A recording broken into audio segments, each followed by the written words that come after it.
Zog the Gemara in Masechta Chulin of Kuf Lamed Tes Amud Beis. The Gemara says, Haman min ha-Torah minayin. What is the source of Haman in Torah? And the answer is, it's in Parshas Bereshis, Hamin ha'etz. In Parshas Bereshis, in the beginning of Torah, the pasuk says that after Adam and Chava ate from the tree of knowledge, the Eitz Hadas, contrary to the explicit instruction of Hashem that they eat from the other trees, excluding that tree, Hashem tells Adam Arisha and he confronts him and says, Hamin ha'etz asher tzivisicha lebilti achal mimeno achalta. Is it true that from the tree upon which I have commanded you not to eat, from it you have eaten? Hamin, which is from, Hamin ha'etz, is it from this tree? Hamin ha'etz asher tzivisicha lebilti achal mimeno achalta. The word Hamin has three letters, Hey, Mem, Nun, Hamin, the same letters like the name Haman. So Haman min ha-Torah minayin, what's the source of Haman in Torah? It's this pasuk Hamin ha'etz. And then the Gemara discusses the source of Esther in Torah and the source of Mordechai in Torah.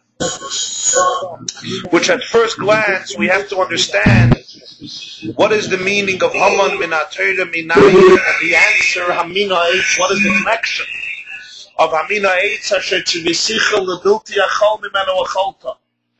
Eating from that tree, have you eaten? What is the connection to Haman?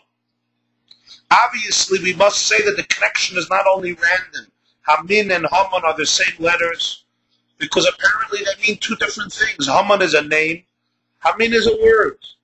Hamin means from. In the exact translation of this pasuk,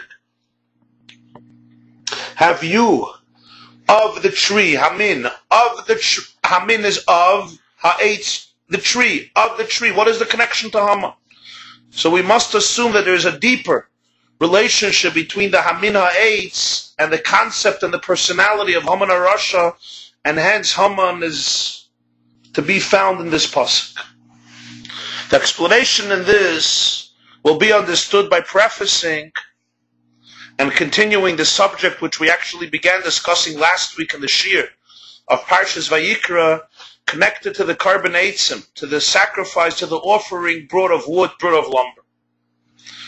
We quoted the Mishnah at the end of Masechta Tainis that the greatest Yomim Tovim, the greatest holidays in the Jewish calendar, were Chamisha Asa B'Av and Yom Kippurim, the 15th of Av and Yom Kippur. And the Mishnah says those were the days that the daughters of Israel, Bnei Yisrael, would go and dance in the vineyards. And the boys who needed shidduchim, who needed to get married, would also come out and they would choose brides for themselves, and many Jewish families were created that day, Chamisha Asa B'Av Yom Kippurim. And thus, Le'hoyu Yomim Tovim L'Yisrael, there were no greater Yomim Tovim than Chamisha Asa B'Av, the 15th of Av and Yom Kippur. So the Gemara asks, what is the uniqueness of the 15th of Av? Yom Kippur we know.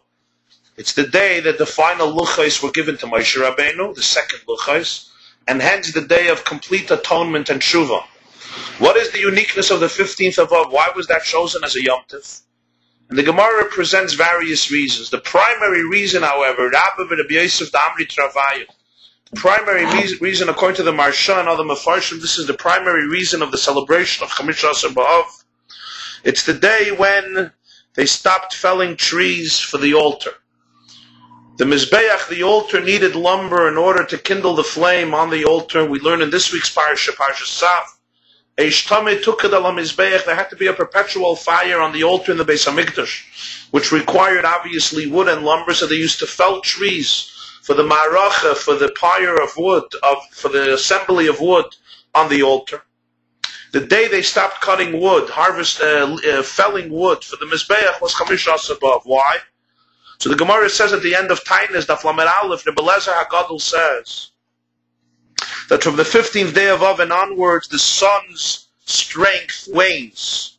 So therefore, they would not fell trees anymore for the altar after the 15th day of Av, since the wood was not sufficiently dry. Because moist wood of a newly felled tree is an inviting habitat for birds. Wood which contains worms is disqualified and invalid for burning on the altar. Since after the 15th of Av, the heat of the sun is inadequate to dry freshly cut wood, so the mitzvah of chopping down trees for the altar was terminated on that day of the 15th day of Av. It was called Yom Tvar Magel, the day of the axe's breaking, because that's the day they would cease using the axe for cutting and felling the trees to use for the altar, because afterwards there's moist and hence it invites worms and it's disqualified for use. Since this is the day they completed this great mitzvah, they completed the great mitzvah of felling the wood for the Mizbeach, so therefore they observed it as a festive day. So we ask the question, even if it's a great mitzvah, we understand, but that makes it into the day that there's no Yomim Tovim like Chamisha Asar B'Av, and you compare it to Yom Kippur? Apparently it doesn't make sense. The felling of the wood itself, the cutting of the wood is not a mitzvah, it's a preparation for a mitzvah. By cutting the wood, you can then place it on the Mizbeach and fulfill the mitzvah of having a fire on the Mizbeach. So it's a preparation to bring the wood to the altar, and when you put the wood on the altar, then you can have a fire which allows you to fulfill the mitzvah of karbanos, of sacrificing offerings on the altar and having them consumed in the flames of the altar.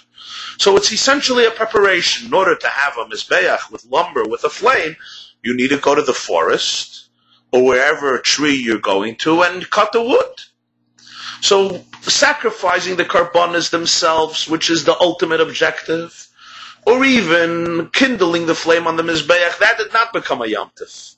In fact, that happened every day. What is the Lo Yahayu Yomim Tovim Yisrael? What constitutes and becomes the greatest Yom Tov throughout the Jewish calendar compared to the holiest day of the year, Yom Kippur? The day in which they went to the forest to cut the trees. What is the meaning in it? Which brought us to another question, and that is that we know the Gemara tells us in Tainus, the Mishnah, the Gemara tells us in Tainus, that there were families, private, individual Jewish families, who had a private Yom Tov, because on that day, on a particular day in the year, they used to donate the lumber, the wood, for the Mizbeach and the Beis HaMikdash. It happened historically because when the Jews made the second Aliyah to Eretz Yisrael to build the second Beis HaMikdash, there was not enough wood in the lishka, in the chamber of the wood in the Beis HaMikdash. So there were families that contributed wood for a while. So the prophets among the Jews at the time instituted that these families should have the privilege that each year throughout the entire time of the second Beis HaMikdash, they will have the privilege of contributing wood on that day when they initially contributed the wood when there was a lack of wood. Although now you don't need them anymore, but since they had the privilege of doing it the first time, we give them the privilege of contributing wood on a particular day.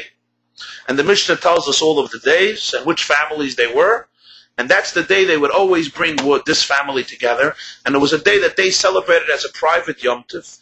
They would not fast on it. There were no eulogies on it. For them it was a holiday. And the Gemara says in Tainus, it was to the point that their holiday would be doiche, would postpone a Tisha B'Av Nidcha. In other words, if you were fasting on Tisha B'Av for the Churban of Bayis Rishon, and it was a Tisha B'Av Nidcha, a fast that was postponed, they did not have to fast on Tisha B'Av.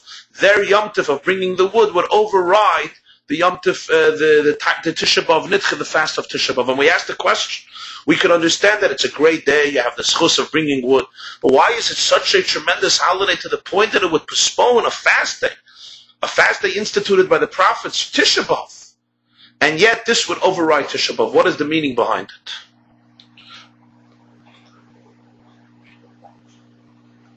And of course, what is the connection between all of this and the fact that on this day, the Bnei Yisrael, the daughters of Israel, would go out, yoitzis v'chaylos bakramim, they would go out to dance to create Jewish families. What is the meaning in this entire process?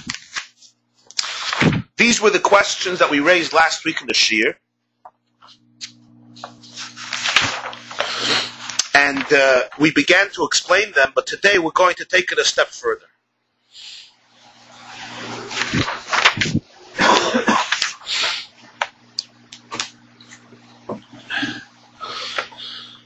We began by discussing the idea that the karbonos, the offerings that were offered in the Beis Hamikdash, were not only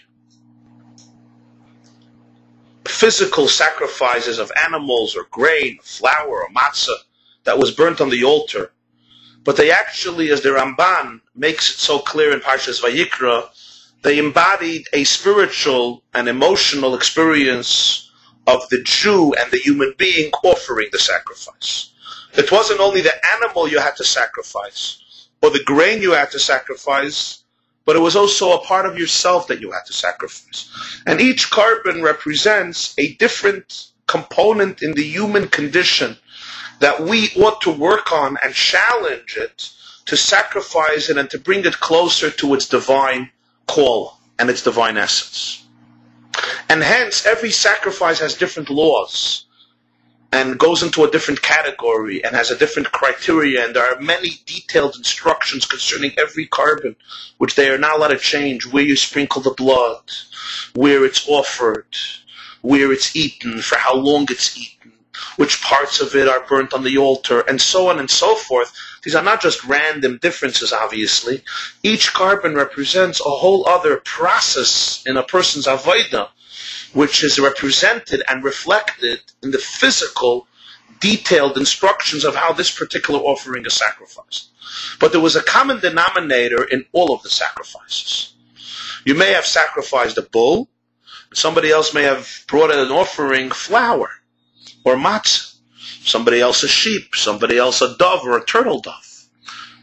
One carbon was an oila and one was a shlamim or a chatos or an asham, or carbon tamid, carbon yachid, carbon sibur, carbon mincha, carbon taida. I'm using different I'm saying different categories of carbonos, but there was one common denominator in all of them. What? Wood. All of them were offered on the altar. They were consumed by the flames, and what sustained, what fed the flames was wood, eitzim. So the Rebbe, in one of his sichos, in Parshas Vayikra, explains, it's in Likutei Sichos, volume 22, that the wood represents the idea that in every carbon, in every process of work on ourselves to bring ourselves closer to Hashem, what is necessary is not just working on a particular faculty or characteristic or pattern, struggle, addiction, flaw, sin, transgression, but in addition to that, what is necessary is a general commitment of the very I, the readiness of the I, of the essence of the human being, that I want to be in a relationship with truth. I want to engage my life with God. This is not a particular process working on a specific element of your life. It's a general commitment and dedication from the very essence.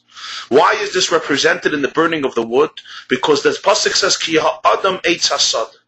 The human being, the very human being, is compared to the tree of the field. So when the wood is being consumed on the altar, it represents the very essence of the human being. And then there are the other aspects of the carbon. There's a bull, and there's a goat, and there's a sheep, and there's flour, and there's matzah, and this is in this way, in this fashion. That's the individual work that has to be done. And as I gave the example, which I think is a good example, in a marriage. Many marriages need help. The husband or the wife or both have to fix different details in their relationship with each other. But in order that these should be successful, this work should be successful, what is necessary on both ends is a general commitment that the very eye of the man and the very eye of the woman is interested and is committed to the marriage. They're committed to each other, they're committed to make it work. If that doesn't happen, all the details, you speak this way and you communicate this way and you don't demand this and you don't demand this and you compromise on this and you compromise on this, will be ineffective if they're lacking that general commitment of the very I am really interested in this marriage. I am dedicated in my essence to this institution. I see the value of this relationship. It's, by the way, what is lacking in so many instances of marriage counseling today, or people who work on their marriage in different ways, that often they become obsessed and focused on the details. I did this, you did this wrong, this is bothering me, this is irking me, this is perturbing me, this is abusive, this is disturbing, and so on and so forth. And what's lacking is the hakrava klolos, the eitz, the ha'adam eitz hasada, the commitment and the inner essence to this relationship. This element of the carbon is expressed in the fact that the wood itself is not a carbon. The wood itself is what allows, it enables the carbon to be sacrificed.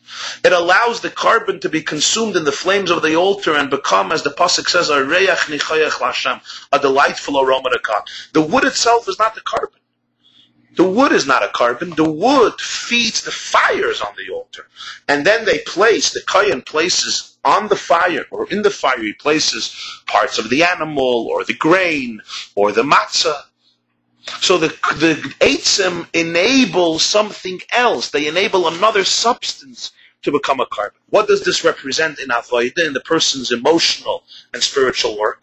When you are truly dedicated to somebody or dedicated to something, to a cause, it is not so important for you to be the captain of the ship, to be the one who's taking the credit, to be the one who's experiencing the accomplishment and the achievement and the reward of the accomplishment. If you're truly dedicated to somebody or to a cause, you're very happy to be able to enable somebody else to shine and to allow this project to come through and to be achieved, even if you're not the one at the forefront getting the credit for it. That is how you know that somebody's really committed to something. As in a marriage or in any other form of relationship, you are dedicated to somebody. When you are dedicated to somebody, it's expressed among other ways in the fact that you are happy. You celebrate their success, and you're happy to do things that allow them to shine, them to be successful, even though you might not be at the forefront of it. And that's a very important quality in life, in relationships, in a marriage, in education. It's critical, education of children, education of students, and all types of friendships. Can you really allow somebody else to shine? That is why the wood doesn't have to be the carbon. The wood creates the flame that allows something else to become the carbon. The wood itself allows itself to be consumed without feeling, I am the reach nichayach l'Hashem. I am the carbon that becomes the sacrifice that ascends. We don't say that about the wood. It doesn't ascend. It gets burned on the altar. But it's happy to allow somebody else to ascend. But yet, this is only stage one. And this stage is a very valuable stage. And now we understand why the day that the families used to contribute wood for the Mizbeach is a special Yom Tov. It's a special day. We ask, why is it so great? What is so special about that? It's not even that they're bringing a carbon. They're just bringing wood, which allows other Jews to bring a carbon. But that represents a very deep relationship, even a deeper relationship than the carbon. That's actually the essence of carbon, bringing the wood. And that's why they celebrated it as a Yom Tov. And yet, this wood that burnt on the altar and was contributed for the altar may not be the carbon, but it's visible on the altar. It becomes holy, it becomes sacred, and it's very obvious that it's a result of this wood. It's as a result of this wood that the flames can ascend and can consume the carbonos. So although the wood is not the carbon, but the link between the carbon and the wood is extremely noticeable. It's conspicuous and manifest for all to see. If you come to the altar, you see there's a fire. Who's feeding the fire? Who's allowing the passion to consume the carbon and make it a reich nechayach? It's the underlying wood. So the wood may be consumed and it's not getting a carbon, but at least it's getting credit for not getting credit. And then there is the wood in the forest. The wood in the forest, when it's being cut, is totally disconnected to the carbon at the moment. There's no visible connection between the two. This represents a person who doesn't need to get credit for not getting credit. Their relationship and their contribution is invisible.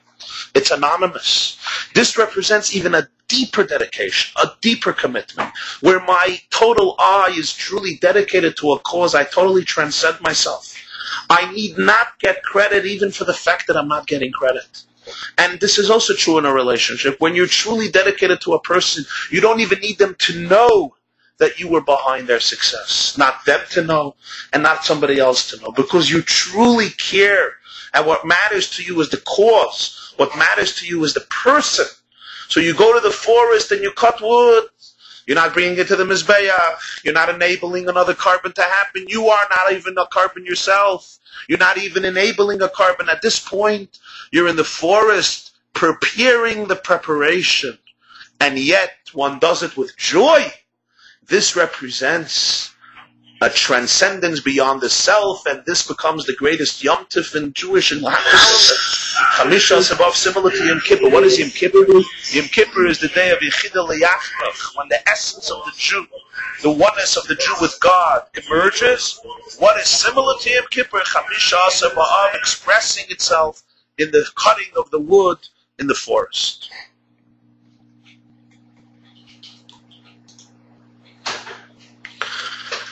According to this, we will be able to understand why it was this day that was chosen by our sages to create the shidduchim, to create the marriages in Eretz Yisrael, and B'nai Yerushalayim Yotzes V'chaylos Bakramim, when the daughters, the Medians of Jerusalem, go out to dance in the vineyards, and Jewish marriages are created, couples, husbands, chasanim, brides and grooms that would enter into the covenant of marriage. What is the connection? So on one level, a marriage is comprised of these three elements: of a carbon, of wood on the Mizbeach, enabling the carbon, and of preparing the wood in the forest, cutting the wood off the tree. As we explained, there's the element of the marriage, where the person himself feels, or herself, feels the reach nichoyach, the delight, the pleasure, the love, the beauty that is experienced as a result of a good and healthy and beautiful relationship. True, every marriage demands sacrifice. A relationship requires sacrifice. If you're selfish, if you want to exist in your own orbit and in your own terms, you're not ready for a relationship. You need a carbon. We all remember the Gemara at the end of Gittin. The Gemara says that Kol HaMegarish Ishto Yishayna had a get when a man divorces his first wife. Mizbeach Moired Alavd Mois. The altar weeps. The altar sheds tears. Why the altar? Why the Mizbeach? Why not the Aron? Why not the Shulchan? Why not the Menorah? Why the Mizbeach? The answer will become even clearer soon, but the first level in the answer is the Mizbeach understands the value of a carbon of sacrifice. It knows what a sacrifice does, how a sacrifice is sometimes the most ennobling thing in life. It allows you to transcend yourself. Not a sacrifice that causes you to be abused. A sacrifice that allows you to go beyond yourself and experience another person. And that's the reach nichoyach. You may lose yourself down here, but you ascend to another level. You become a delightful aroma for God, and you experience the elevation and the transcendence that happens when you put yourself on the side and you merge with another person. That's one level. And then there's a deeper level in marriage, and that's represented by the wood. The wood is not the carbon, as we said. The wood enables somebody else to be the carbon. And these are the moments where you put yourself aside, allowing somebody else to thrive, allowing somebody else to feel the joy, even though it's not about you. It's not even about you feeling the love or the romance. It's all about allowing somebody else to thrive. And then there's even the deeper level, the cutting of the wood in the forest, where your contribution is invisible. You're truly dedicated to the other person. Which, according to this yesod, to this foundation, let's re-examine the end of Masechta Tainis. The Gemara says that there were three types of girls, there were three types of daughters who would go out and dance in the vineyards. And the Gemara says, Daf Lamed Aleph, there were the meyuchasos, there were the yifyifos, and the meyuchasos and the mechuaros. The rabbis taught that the beautiful young women would go out and they would tell the boys, Tnu einechem leyofi, pay attention to beauty, she'ena isha leyofi, a wife must be beautiful. The meyuchases sheben, and then there was another group of girls, they were the distinguished ones from a lineage perspective. They had yichis. There were those who had beauty, and there were those who had yichis. They came from distinguished language, distinguished yichis, lineage. What would they say? They would tell the chevra, they would tell the boys, Tunu einechem lemishpacha, Pay attention to family. She'eina isha ela labanim. What counts in a woman is the children she's going to raise. We come from a good family. We come from a stable family. We come from good blood, good yichus. That's what counts in a marriage. Mishpacha. And then there were mechuaros. Mechuaros were the women who were deficient in both. They didn't have the great beauty of the first category, and they didn't have the yichus of the second category. What would they say? They would say, K'chu mikchachem l'shem shamayim. Acquire your purchase for the sake of heaven. What's necessary in marriage is l'shem shamayim. Think about God. Now let's understand this.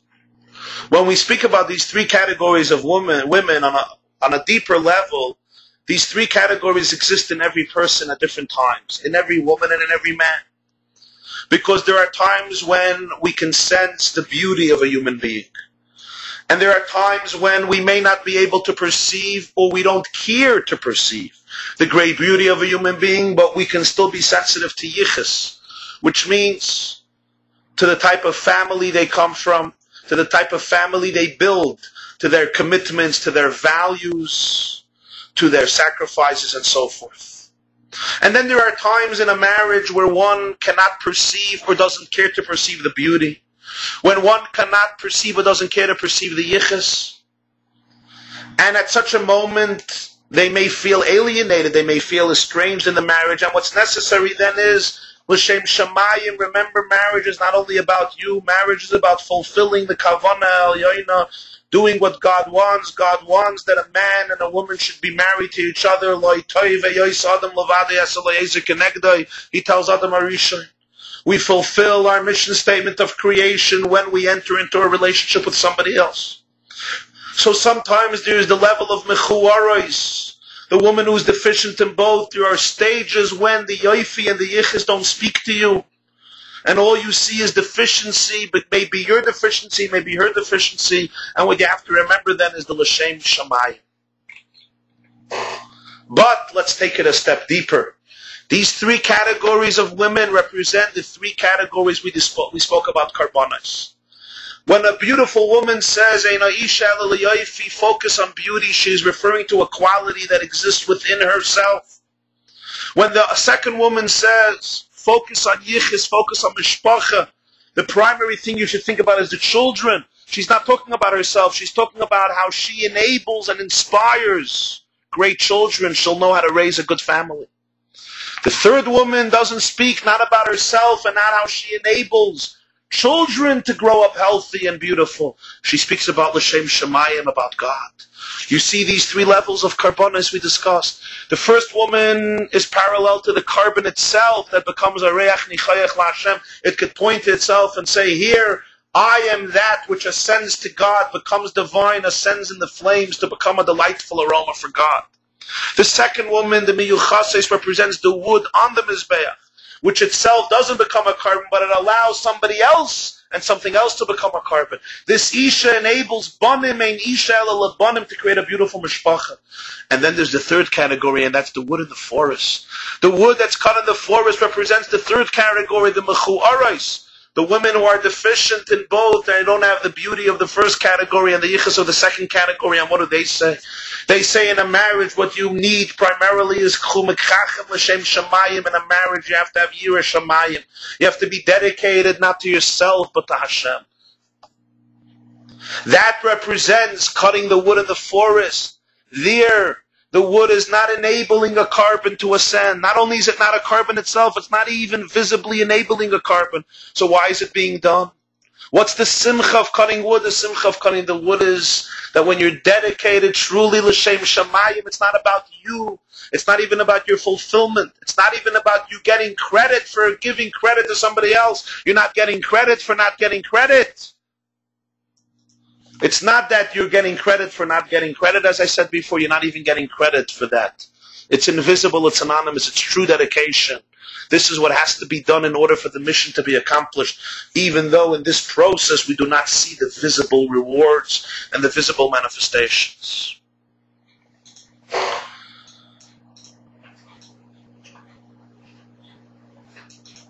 So now we have it connected. What was the Yom Tov of Chamisha Sabav? They stopped cutting wood. They finished this great mitzvah and they appreciated the great mitzvah. What's the mitzvah? It's cutting of the wood, which represents the deepest element of the carbon, which is expressed in the marriage, because marriage needs all of these levels, with these three categories of yafifos, yafifos, the beautiful ones, the miyuchasos, and the mechuaros. Which explains even deeper the Gemara in Gittin that during divorce, Mizbeach where the loved Mayas, the Mizbeach sheds tears. Because who more than the Mizbeach understands the connection between the Mizbeach and marriage relationships, which is why it was the day when they finished cutting the wood for the Mizbeach that was established as the day of Shidduchim B'nai Yisrael, and that's why it's the Mizbeach who appreciates what a marriage is, what a carbon is, on all three levels discussed. The first level and the deeper level and the deepest level, the carbon, the wood, enabling the carbon and the wood in the forest. This is why the Mizbeach sheds tears when it realizes that here there are two people who were incapable or unwilling to make the sacrifices to allow their marriage to work and to blossom and to become what it's capable of becoming. Especially, we understand the Yom Tov of the families that contributed the wood. And you know, which family celebrated the first Yom Tov after Chamish Asar B'Av? So the Mishnah tells us in kindness that there was a family that celebrated Chaf Av. The 20th of Av, the 20th day of Av, there was a family that contributed wood the first time. And each year on Esrim B'Av, on the 20th of Av, they would contribute wood again. This was the first family who gave wood after Chamish Asar B'Av, and this is significant. Why? The families that gave wood before Chamish Asar B'Av, they went to the forest, or they went to their trees and their orchards, they cut wood, and immediately they dedicated it to the Beis HaMikdash, and it became holy. So there may have been only a few minutes between the cutting of the wood in the forest and making it hektish. In fact, it could have been done momentarily. They felled the wood, and they said, this is hektish, this is for the Beis HaMikdash, and they brought it to the Beis HaMikdash. Unlike the family that brought the wood on Esrim B'Av, they couldn't make it hektish that day because it had to be cut earlier. I mentioned that you couldn't cut wood after Chamish Asar B'Av, so they had to cut the wood earlier. So what was the wood doing those few days? The wood was chulin, the wood was mundane. They couldn't make it hektish right away, because if they would make it hektish right away, then they would not be bringing the wood on the 20th of Av, because it already became the property of hektish. So for a few days it just remained in their home as mundane wood. It wasn't holy. It didn't have the visibility of holiness. This represents the true carbon. The true carbon is you don't need to have the visibility of holiness. What you are dedicated is the commitment, the dedication, even though we don't see the holiness in you. You're really connected. And nobody has to see it. Which family gave the wood on Esrim B'Av? So the Mishnah says, B'nei Pachas Mayav ben Yehuda. The 20th of Av was the turn of the family of Pachas Mayav of the tribe of Yehuda. Who's Pachas Mayav? Pachas means the leader, like we have in the Megillah, Pachas, of Mayav. So there's an argument between Reb Meir and Reb Yossi. Reb Meir says it was Bnei David ben Yehuda. It was descendants of David, the son of Yehuda. Reb Yossi says, Heinein Bnei Yoav ben Sruya. It was the family of Yoav ben Sruya. What's the connection to Mayav? So we understand, David's great-grandmother was Rus. Rus was a daughter of Mayav. She Rus HaMayavi, and then she converted. And she came back to Eretz Yisrael with her mother-in-law, and she ultimately married Boaz, and from that marriage came David HaMelech. Yoav ben Sruya, so we know that Sruya was David's sister, right? Yoav was David's nephew. So Yoav ben Sruya was also a descendant of Rus. So that's Bnei Pachas Mayav. So we have like this. According to both opinions, it's descendants of Rus. The question is, was it David's family or was it Yoav's family? Was it the descendants of David? Was it the descendants of Yoav? Zog the Rebbe, the Gemara says in Sanhedrin Daf Mem Tes that Ilmale David Isaac B'Torah Layasa Yoav Mulchama El Malay Yoav Asa Mulchama Layasa David B'Torah, which means David and Yoav fulfilled two roles in the journey of the Jewish people. David HaMelech used to sit and learn Torah all day. Yoav ben Sruya was the military genius, the general who fought the wars. So the Gemara says that if David HaMelech would not sit and learn Torah all day, Yoav, his nephew, would not be able to be successful in his wars. And conversely. So here we have again three levels. Milchama, loichem has the same etymology like the word lechem. The karbanos, the offerings, are called lachmi leishai, my bread that comes on the fire.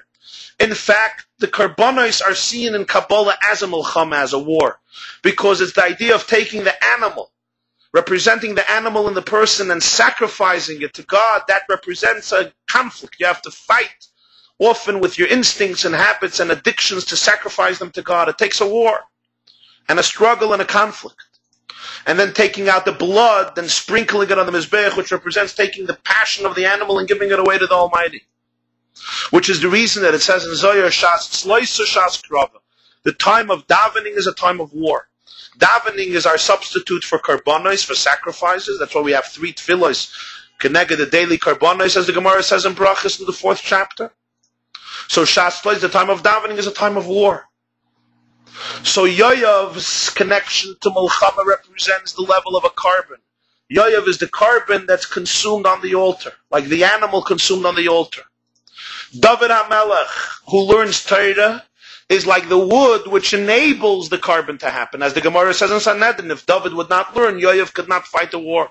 So David is the fire, David is the wood that feeds the flame, the passion, the eish, that allows Yoav to go and take the bull by its horns, politically and physically and spiritually, to go out and conquer the nations, in other words, to take the negativity of the world and redeem the sparks and elevate it to God, to take the animal and sacrifice it to God. Who allows that to happen? It's David, who sits in his palace and sits and learns Torah all day. That's like the wood. It may not get the credit of winning the war like Yoav, who's out there in the field in an open way, but behind the scenes it's what allows the flame to continue to burn and kindle and hence consume the carbon and make it a reach nichayach lachmi leisha. But the Mishnah says both of them, whether it's David or Yoav, it's Bnei Pachas Moav, they come from Rus. Rus was not a carbon on the Mizbeach. Rus was not even wood on the Mizbeach. Rus was a lonely, broken, impoverished woman who grew up in royalty and gave up everything.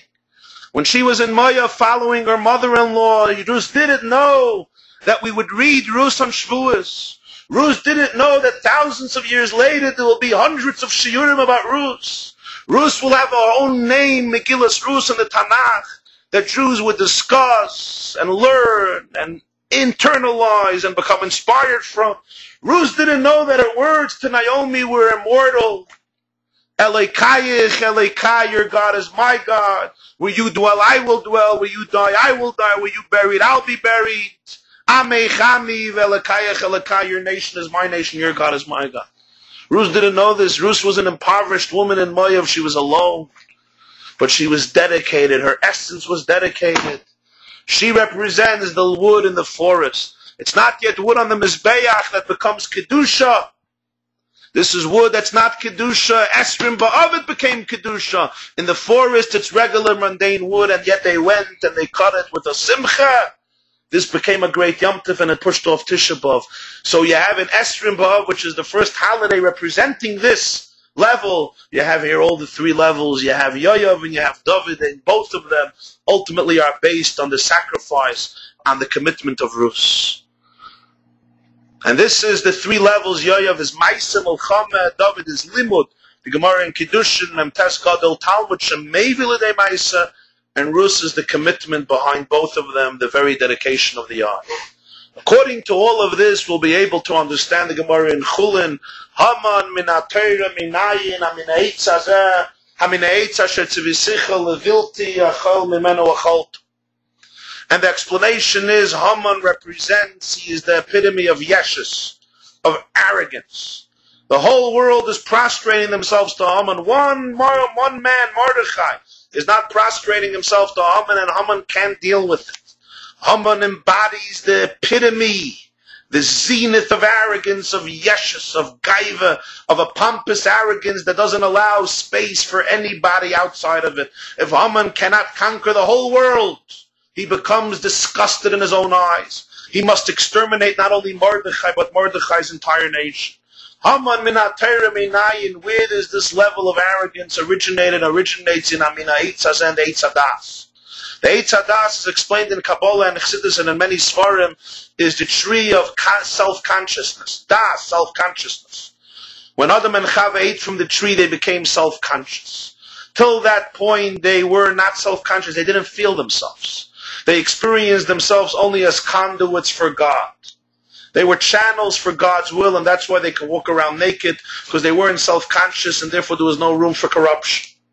Once they ate from the tree of self-consciousness, now suddenly they're confused. There's one part of them which feels itself as a conduit for God. There's another part of them which feels self-conscious. Hence the fragmentation in the human personality. Thus the first question Hashem asks Adam is Ayeka. Who are you? Where are you? And since then humanity has been in therapy. We're trying to figure out who we are. So the source of self-consciousness is in the Eitz Hadas, in the Eitz Hazeh. And it evolves and it exists on so many levels. And on its lowest level we have Haman, who takes it to its extreme, to the point where all else must be excluded, dominated, manipulated, and if we can't, get rid of it. On Purim, we try to eradicate Haman. On Purim, we must go away from Haman. On Purim, so the Gemara Megillah Daf Zayin Amar Rav Chayavinish L'Psume B'Puria Ade Lo Yade B'Nor Haman L'Baruch Mordechai. On Purim, the person must reach the level of Ade Lo Yade. He goes out of the Eitz Hadas. We try to transcend the orbit of self-consciousness. I feel, I want, I experience, I need, I am not. Where the I is at the center, Ade Lo Yada. B'Nor Haman L'Baruch Mordechai. As Chassidus explains, you have to reach a level where the distinction between cursed is Haman and blessed is Mordechai is not based on Yada, on your own self-consciousness.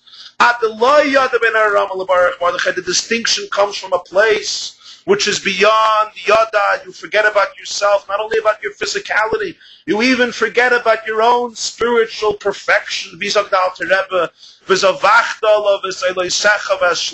comes a time you have to slaughter your own aliyos and your own shleimos, the need to be shaleh. This is expressed in the carbon eitzim, Hamina eitz. The carbon eitzim represents Ade Lo Yada.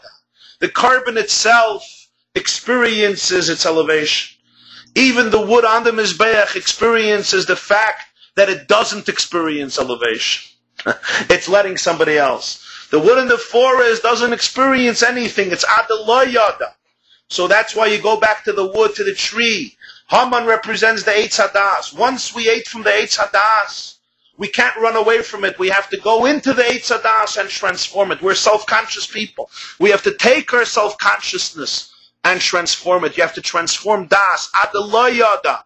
You transform Das. So these are the two eitzim. There's the Haman Amina Eitz Hazeh Shetzivisicha, Amina Eitz Shetzivisicha Lebilti Echol Mimeno Acholta, and in the Beis Hamikdash, the paradigm, the greatest carbon, the depth and the foundation behind all the karbanas was the same eitz. It was the same eitz. How do we know the same eitz? Zog the Rebbe in a Fabrengen, Gemara says in Tainis that the eitzim that they would bring couldn't be from Ilani Paris. It had to be from Ilani Srak, Mishum Yishuv Eretz Yisrael. It had to be from trees that you didn't eat. The Eitz Hadas was forbidden to eat. So the carbon eitzim comes precisely from a tree that resembles the Eitz Hadas, because you have to transform it. How do you transform it through the carbon eitzim? The carbon eitzim represents the person going away from his or her self-consciousness, where they truly become conduits for God, and therefore you can be excited to be in the forest and cut the wood. This transforms the eitzim. It creates the Ade Lo Yada B'Nor Haman L'Baruch Mordechai. Have a wonderful evening and a very happy Freilich and Purim.